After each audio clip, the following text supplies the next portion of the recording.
መድኃኒት ሆነልን። ክብር ምስጋና ለአምላካችን ይሁን። መድኃኒት ሁለት አይነት ነው። አንዱ የሥጋ መድኃኒት ነው፣ አንዱ የነፍስ ወይም የመንፈስ የውስጥ የማይታይ በሽታ አለ። በጣም የማናየው ግን የሚያመን ያልታመን እንመስላለን፣ እንስቃለን፣ ጥሩ ኑሮ እንኖራለን፣ ታመናል። ውስጣችን ሲታመም አይታይም። ለማን ነው የሚታየው? ለሰራዊት ጌታ ለእግዚአብሔር።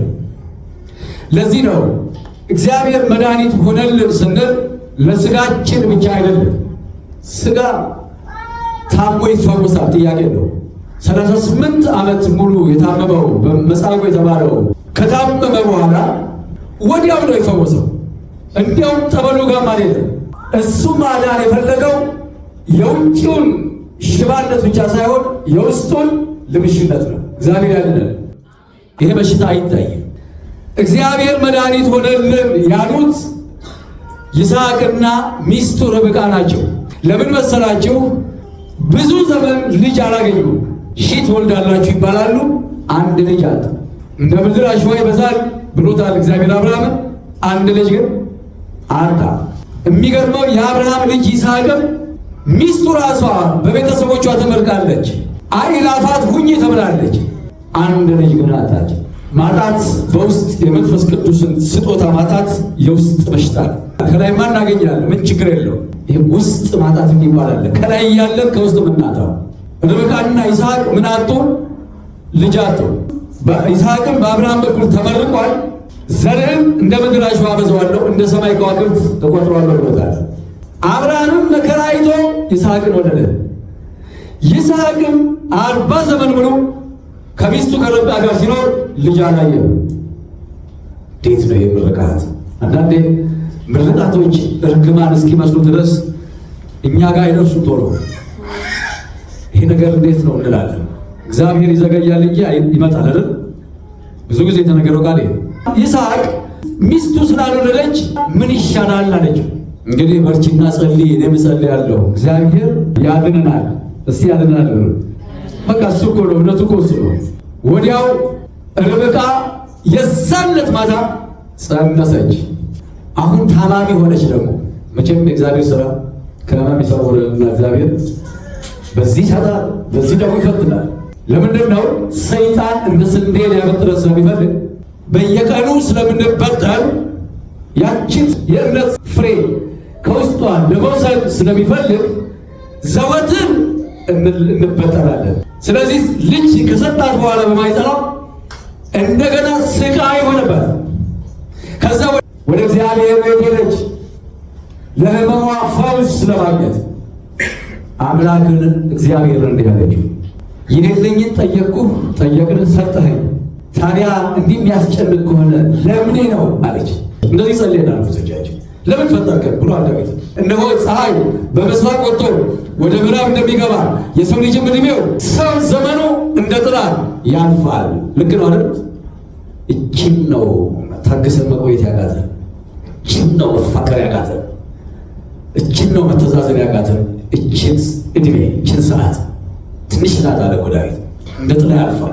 ስለዚህ አንዳንድ ጊዜ እግዚአብሔር በመከራዎች ሲፈትን ሊያሳልፈን እንጂ ሊያኖር አይደለም።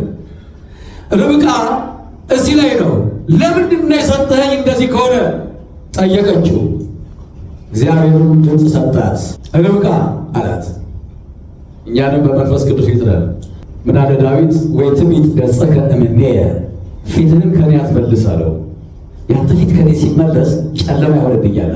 መከራ ፊቱን ይመልስልን ወደኛ፣ ወደ ሀገራችን ፊቱን ይመልስ፣ ወደ ዓለም ፊቱን ይመልስ። ፊቱ ማለት እንደ ሰው ፊት አይደለም።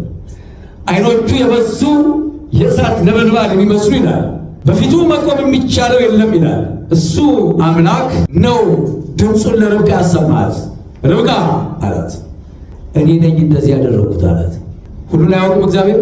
በሽታ ያመጣም እግዚአብሔር፣ እኛን ነው የምናመጣው። ሞትን እኛን ለምሳሌ ያመጣ ነው ራሳችን። ሞት በአዳም በኩል ገባ ነው የሚለው። ክርስቶስ ግን ያን ሞት ሰከንድ አዳም ተብሎ ወይም ዳግማዊ አዳም ተብሎ አዳነ። ምስጋና ለስሙ ይሁን። ሞትም በሽታም ያመጣ ነው እኛለን። ጦርነትም ያመጣ ነው እኛለን። የልባችን መሻት ከፍ ስላለ እግዚአብሔርን ስለረሳን ስለተውን ከመንገዴ ፈቀቅ ብላችኋል የሚል ቃል ተጽፏል። ፈቀቅ ስላለ እግዚአብሔር ፈተነ። ያውቃል። በሰከንድ ጦርነት ሲያቆም አይተነዋል። በ3 ቀን ነነዌን ሲፈውስ አይተነዋል። ምሕረት በእጄ ነው ይላል። እንደውም ቲቶ ሲጽፍልን ማለት እግዚአብሔር በምሕረቱ ባለጠጋ ነው አለ። እድሜ በእጁ ነው ያለው። ለሕዝቅያስ ጨምሮለታል 15 ዓመት። ሁሉ በእጁ ነው ምንድነው? ለዚህ ነው። ስለዚህ ርብቃ እኔ ነኝ ያደረግኩት አላት። ለምን አለችው? 2 ሕዝቦች እቺ ቃል ማካች ስሙ በደንብ አለ። 2 ልጆች አይደለም የሚለው በማህፀንሽ ውስጥ ያሉት 2 ሕዝቦች ይሁት መጽሐፉ። ስንት ሕዝቦች? 2 ሕዝቦች። ግን ስንት ልጆች ናቸው ውስጥ ያሉት? ያዕቆብና ኢሳው አይደለም? ርብቃ የጸነሰችው ከይስሐቅ።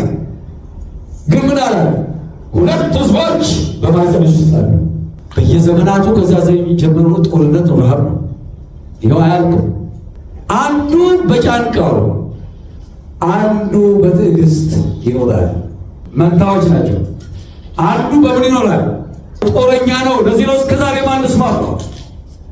ብዙ ኤሳውያን አሉ፣ ወንድሞቻቸውን የሚገሉ የሚያዱ አዲስ ነገር አይሆንባቸው።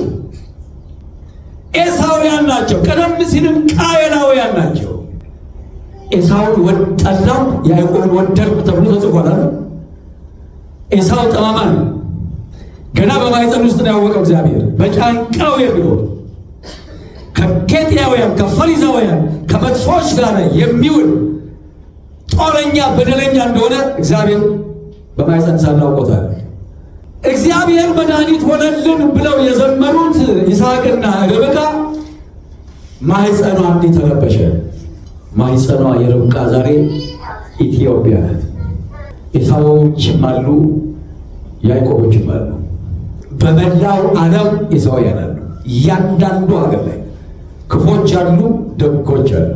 እግዚአብሔር መድኃኒት ሆነልን ይላሉ። ርብቃና ባሏ ይስሐቅ እንደዚህ የሆነ በልጆቻቸው የተበደሉ እግዚአብሔር ምን ሆነልን ይላሉ? መድኃኒት ሆነልን። አመስግኑት፣ ቸር ነው እግዚአብሔር። እኛ በአንድ ማኅፀን ውስጥ ያለነው፣ በቤተ ክርስቲያኒቱ ማኅፀን ውስጥ ከልብ ውስጥ ነው የሚጀምረው። ከዚህ ውስጥ ሚያስ ይጽፍልን አለ፣ ልባቸውን እልከኛ አታድርጉ። ለምን? ጉዳዩ እኮ ለአያሲዝም አይደለም፣ አያናግድም፣ አያስቆጣም ማለት አይደለም።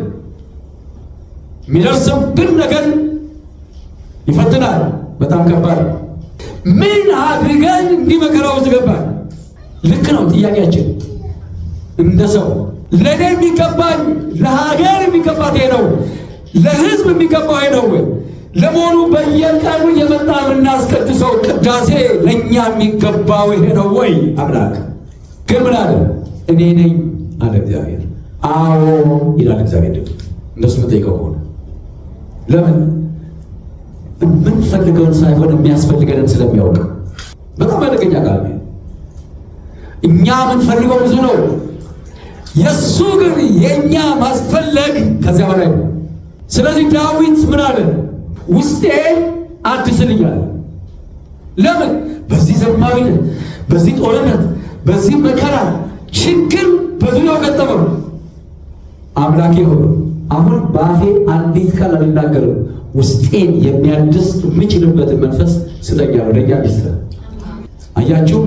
ርብቃ ወይ ታለለችው እዚህ ላይ ምን አድርጌ ነው አለች። እኛም ዛሬ ምን አድርገን ነው አለ? ምንም አላደረግንም። ቢያንስ የእናቶች ጸሎት ደግፎናል። ቢያንስ የአባቶች ጸሎት ደግፎናል። እግዚአብሔር ሁላችን እንዲያደርገን የሱ ቅዱስ ፈቃድ ይሆንልን። ስድቤን አርቀሽ ነው የሸፈንሽው ማምላክ መቼም አላፍርም። ስምሽን ጠርቼ እጽናናለሁ፣ ሐዘኔን ባንቺ እረሳለሁ። ስድቤን አርቀሽ ነው የሸፈንሽው ማምላክ መቼም አላፍርም። ስምሽን ጠርቼ እጽናናለሁ።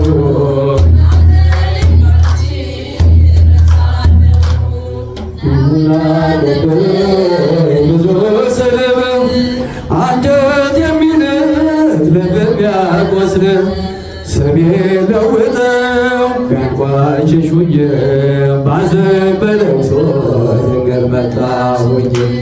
እንደ ሐና ሁኜ በቤተ መቅደስ በመረረ ሐዘን ነው የማለቅስ። ፍረጅልኝና ልመለስ ከቤቴ ሐዘኔን በደስታ ለውጬው እናቴ። በግራም በቀኝ ጠላት ቢከበኝ አብዝቼ ጮኻለሁ እናቴ ስሚኝ። ስድቤን ለምን ሸፈንሽው ማምላክ ባንቺ መቼም አላፍርም።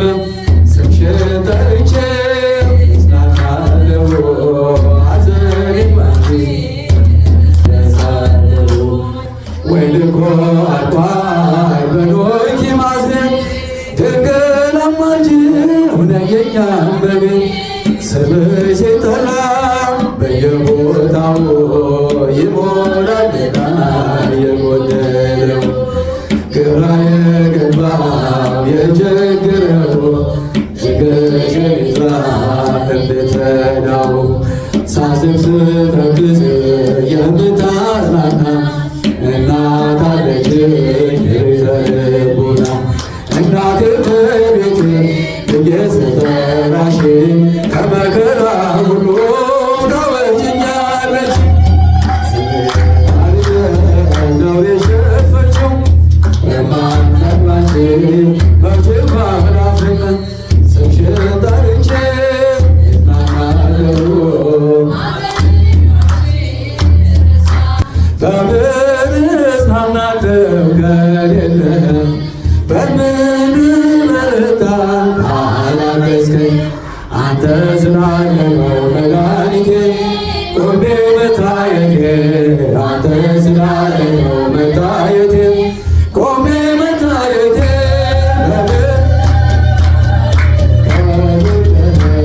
በምን መረታ አላገዝከኝ አንተ ስላለ ነው መድኃኒቴ ቆሜ መታየቴ አንተ ስላለ ነው መድኃኒቴ ማገርገሬን ሰበርኩ አልኩኝ ገና በትቼ ተራመድኩ እንደገና ቃልህ ኃይሌን ያጸናኝ በዓለት ላይ የተከልከኝ ቃልህ ኃይሌን ያጸናኝ በዓለት ላይ የተከልከኝ ቸር አምላክ የእውነት ዳኛ አማኑኤል የኔ መታመኛ